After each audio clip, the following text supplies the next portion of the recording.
Hello everyone, welcome to the academy. So आज हम देखने वाले हैं part 5 of labour law MCQ for EPFO exam. बहुत ही इंपॉर्टेंट एमसीक्यू है आपके एग्जाम के लिए।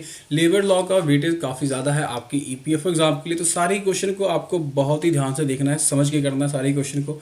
पहला क्वेश्चन आपके सामने, who among the following was the first leader to organise labour movement in India. अब यार देखिए, ये जो क्वेश्चन है ना, ये क्वेश्चन काफ़ी ट्रिकी है, इंटरेस्टिंग भी है। तो अगर आप गूगल पे भी सर्च करोगे ना इसका आंसर, तो आपको अलग अलग आंसर मिलेंगे। तो यहाँ मैं आपको समझाना चाहता हूँ कि इसका आंसर क्या होगा, सही आंसर।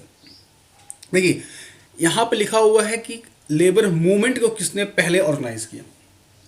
अब ये क्वेश्चन अपने आप में काफ़ी यूनिक बन जाता है, क्योंकि देखिए, लेबर जो मूवमेंट है वो किसी एक डेट से स्टार्ट तो हुआ नहीं, या किसी एक पर्टिकुलर मंथ से तो स्टार्ट हुआ नहीं है। ये एक फेज़ था जो 1860 से कंसिडर किया जाता है कि 1860-70 से लेबर मूवमेंट स्टार्ट हो गया था इंडिया में, और ये मूवमेंट अभी भी चल ही तो रहा है। ठीक है, ये मूवमेंट तो चलते ही रहेगा, लेबर मूवमेंट।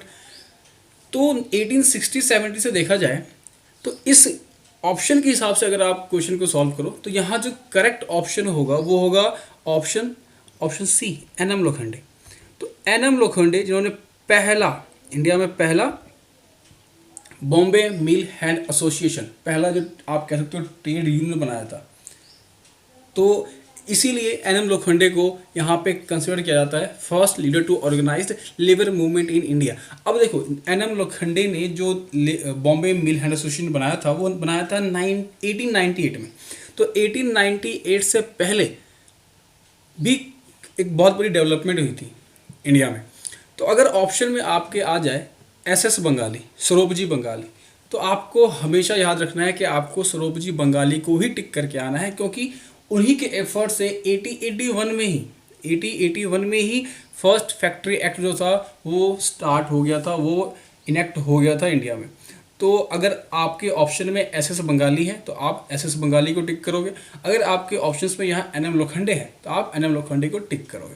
अब देखिए, जैसे मैंने यहाँ कहा कि एन.एम. लोखंडे ने क्या किया था, पहला ट्रेड यूनियन जिसका नाम था बॉम्बे मिल हैंड एसोसिएशन स्टैब्लिश किया था। तो यहाँ पे भी एक बड़ा डाउट है, बड़ा ही कंफ्यूजिंग सा क्वेश्चन है। अगर मैंने बोला है कि पहला ट्रेड यूनियन किसने स्टार्ट किया, तो आप बोलोगे एन.एम. लोखंडे ने स्टार्ट किया। अगर मैं पूछूं पहला रिकॉग्नाइज्ड ट्रेड यूनियन किसने स्टार्ट किया, तो वी.पी. वाडिया ने स्टार्ट किया था। मद्रास एसोसिएशन जो था, मद्रास मिल एसोसिएशन, तो मद्रास जो मिल एसोसिएशन था उसे कंसिडर किया जाता है पहला रिकॉग्नाइज, क्योंकि वो रजिस्टर्ड था, पहला रिकॉग्नाइज्ड ट्रेड यूनियन। तो इस क्वेश्चन में आपको कंफ्यूज नहीं होना है। नेक्स्ट क्वेश्चन आपके सामने, which of the following parties were established by doctor B R Ambedkar. बहुत इंपॉर्टेंट है, डॉक्टर बी आर अम्बेडकर द्वारा गिवन में से कौन सी पार्टीज स्टैब्लिश की गई थी। Statement 1, the peasant and workers party of India.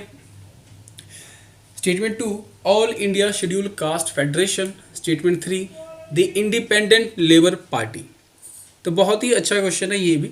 इसका जो राइट आंसर होगा वो होगा ऑप्शन बी, 2 and 3 ओनली। ठीक है, 2 and 3 ओनली।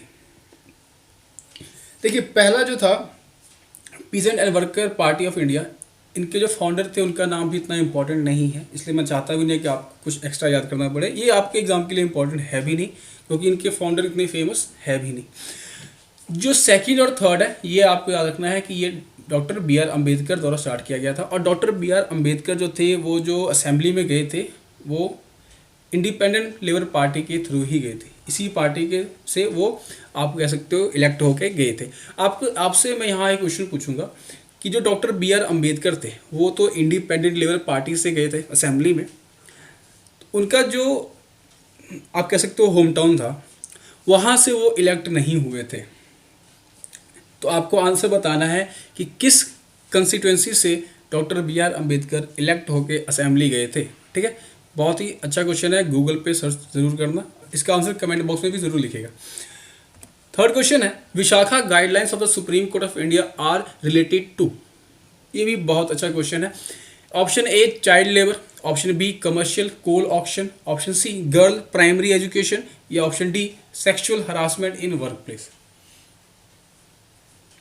तो इसका जो राइट आंसर होगा वो होगा option D, sexual harassment in work place. ठीक है, sexual harassment in work place. तो आपको याद रखना है एक ये स्टेटमेंट ज़रूर याद रखनी है कि जो विशाखा गाइडलाइंस है वो sexual harassment in work place, आप जहाँ काम करते हो उसके रिगार्डिंग यहाँ पे कुछ गाइडलाइंस दिए गए हैं। किसी चीज़ को सेक्सुअल हरासमेंट में कंसिडर करेंगे या किसी को नहीं करेंगे, यहाँ पे बताया गया। आपको यहाँ पे एक चीज़ और याद रखना है कि private meeting in A cabin, अगर बॉस किसी फीमेल स्टाफ को प्राइवेट मीटिंग के लिए बुलाता है कैबिन में, तो उसे सेक्सुअल हरासमेंट कंसिडर नहीं किया जाता। ठीक। फोर्थ क्वेश्चन है, which of the following statement is are true about grievance redressal committee constituted under the industrial relation code 2020। तो जो इंडस्ट्रियल रिलेशन कोड 2020 आया है, ऐसे आपने अगर नहीं भी पढ़ा है तो इससे पहले जो इंडस्ट्रियल डिस्प्यूट एक्ट है वहाँ पे भी ग्रीवियंस रिड्रेसल कमेटी के बारे में बताया गया।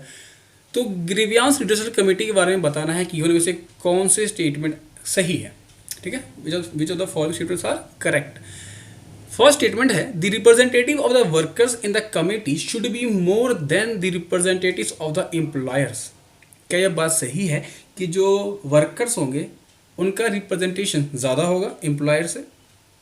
स्टेटमेंट 2 है, the chairperson of the grievance redressal committee should also be selected from among persons representing the workers. क्या ये बात सही है कि जो चेयरपर्सन होगा, जो चेयर करेगा इस कमेटी को, उसका जो चेयरपर्सन होगा वो वर्कर से आएगा? ऑप्शन स्टेटमेंट 3 है, the proportion of representation of women worker in the committee should B minimum 1/3 of the total number of members. क्या ये बात सही है कि जो वुमेन रिप्रेजेंटेशन होगा कमेटी में वो 1/3 से कम होगा? तो बहुत ही अच्छा क्वेश्चन है। आप इस तीनों ही ऑप्शन से इस कमेटी को रिवाइज ही कर सकते हो एक तरीके से। देखिए यहाँ पे कोई भी स्टेटमेंट करेक्ट नहीं है, none of the above. Reason क्या है? देखिए रिप्रेजेंटेशन ऑफ वर्कर, देखिए एक तरीके से ये चीज़ें जो है ना इंडस्ट्रियल डेमोक्रेसी को दिखाते हैं। तो इंडस्ट्रियल डेमोक्रेसी में क्या होता है, इक्वालिटी होगी, कोई एक की तरफ हम बायस नहीं रहेंगे। तो यहाँ पे वर्कर का रिप्रेजेंटेशन ज़्यादा नहीं होगा बल्कि बराबर होगा। वर्कर और एम्प्लॉयर का रिप्रेजेंटेशन बराबर होगा। जैसे 6 मेंबर है तो 6 में से 3 मेंबर एम्प्लॉयर के होंगे, 3 मेंबर एम्प्लॉय के होंगे। ठीक है, और 6 अगर हैं तो उसमें 1/3, ठीक है, 1/3 होगा ही होगा। ठीक है, 1/3 होगा ही होगा, मतलब 6 है तो 2 मेंबर वुमेन होना ही चाहिए। ठीक है, ये कंपलसरी है, मिनिमम की बात नहीं। यहाँ पे 1/3 होगा ही होगा, ज़्यादा भी हो सकता है लेकिन 1/3 होगा ही होगा। The chair person of the grievance redressal committee, अब देखिए ये डेमोक्रेसी की बात करता है ये सब चीज़ें। तो चेयरपर्सन जो होगा वो किसी एक पार्टी से नहीं होगा बल्कि रोटेशन बेसिस पे दोनों ही पार्टी सेलेक्ट करेंगी। अब एक साल चेयरपर्सन अगर वर्कर का है तो अगले साल चेयरपर्सन एम्प्लॉयर का होगा। ठीक है, तो ये चीज़ें आपको याद रखनी है। इस क्वेश्चन के थ्रू आपने रिवाइज कर लिया है ग्रीवियंस रिड्रेसल कमेटी को। नेक्स्ट क्वेश्चन है आपके सामने, क्वेश्चन नंबर 5। अब ये क्वेश्चन काफ़ी इंपॉर्टेंट है आपके एग्जाम के लिए। देखिए लास्ट ईयर एक क्वेश्चन आया था आईएलओ से, ये भी आईएलओ का ही क्वेश्चन है। तो आईएलओ से पूछा गया था फिलाडेल्फिया डिक्लेरेशन के बारे में। फिलाडेल्फिया डिक्लेरेशन में 3 स्टेटमेंट्स है और तीनों ही स्टेटमेंट आपके एग्जाम में ऑप्शन के रूप में आ गई थी और पूछा गया था कौन सा स्टेटमेंट वहाँ पे गलत था। ठीक है, यहाँ पे जो पूछा जा रहा है कि जो प्रियम्बल है आईएलओ का, तो अगर आपने प्रियम्बल देखा है, काफ़ी मुश्किल क्वेश्चन आप कह सकते हो, जनरली लोग इतना नहीं पढ़ते हैं डेप्थ में। तो अगर आपने प्रियम्बल देखा है तो आप इजीली आंसर कर सकते हो, क्योंकि प्रियम्बल की जो पहली स्टेटमेंट है ये उसी स्टेटमेंट से पूछा गया है। कह रहा है according to the preamble of the ILO universal and lasting peace, यहाँ से आपको पढ़ना है, peace can be established only if it is based upon. तो पीस किस चीज़ पे इस्टेब्लिश की जा सकती है? Option A freedom and association of labour, option B gender equality, option C freedom movement of labour across nations, या option D social justice. इसका जो राइट आंसर होगा वो होगा ऑप्शन ए नहीं, ऑप्शन डी सोशल जस्टिस। ठीक है, option D social justice. देखिए यहाँ पे मैं दिखा देता हूँ आपको। हाँ, ये है आयोला का प्रियम्बल। तो आयोला का प्रियम्बल काफ़ी मुश्किल है एक तरीके से ये इसको पढ़ के याद रखना, लेकिन अगर आपने पहला स्टेटमेंट पढ़ा हो, देखा हो आराम से, तो whereas universal and lasting piece can be established only if it is based upon universal social justice. ठीक है, तो सोशल जस्टिस इसका राइट आंसर होगा।